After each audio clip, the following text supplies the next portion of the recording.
Bonjour, je m'appelle Abdénor Ziane, je suis le réalisateur de Jeunes d'été qui a gagné le prix Copéam au festival Les Numèdes et qui était aussi en résidence pour un autre projet qui s'appelle Balayette.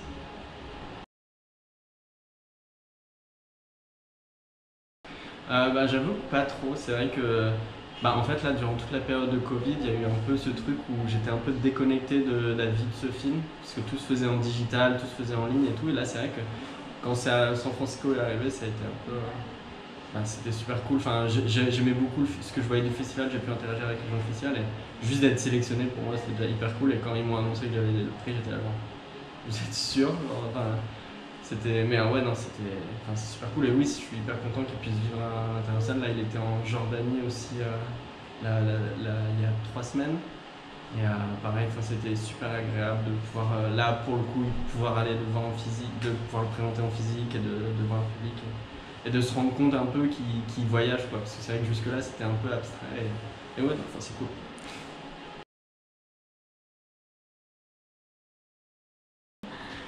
C'est vrai qu'en fonction des lieux, c'est un truc que j'ai appris au cours de plusieurs festivals, c'est que les gens s'identifient en fonction de leur parcours plus ou moins à Rudy ou Kader.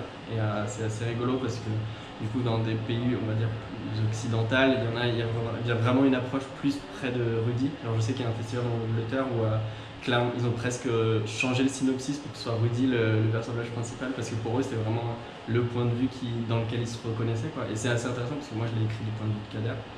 Et à San Francisco, pour le coup, non, ils l'ont bien pris, pas bien pris, mais ils l'ont compris un peu comme je le voulais, et ça m'a vraiment touché dans la façon dont ils l'ont reçu et dont ils l'ont compris.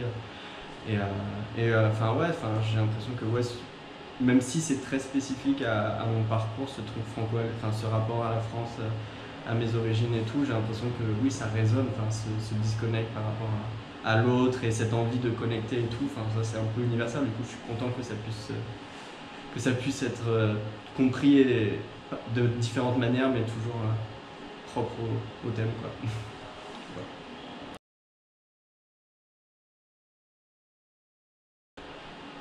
En partie, c'est vrai que les deux personnages principaux sont un peu deux facettes de moi à cet âge-là, je pense. Il y a vraiment ce truc. J'étais un peu l'agaçant et l'agacé dans les deux cas.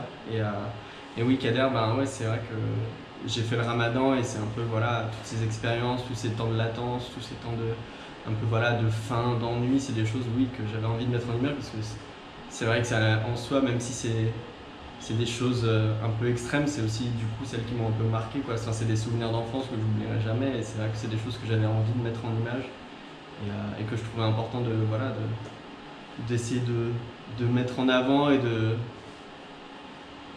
le représenter, parce que je trouvais que ça reste quand même des moments que je chéris énormément, quoi. Ce partage avec les autres, avec ses amis avec qui j'étais en galère, qui le faisaient ou qui le faisaient pas, et du coup vraiment d'avoir un peu ces différentes expériences, quoi.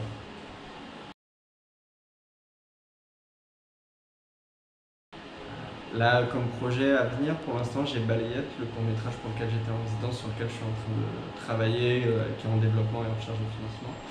Et après, là, je suis en train d'essayer de passer à des projets, on va dire, un peu plus ambitieux en termes de format. J'ai un projet de série que j'aimerais bien développer, qui est plus une série de genre, sur une famille franco-algérienne avec une histoire de possession, dont j'aimerais bien pouvoir un peu me servir pour explorer mon rapport à ces origines-là encore plus en profondeur. Et voilà, et après c'est beaucoup essayer de prendre de l'expérience et de glaner un peu de l'expérience en travaillant sur des projets de série et des choses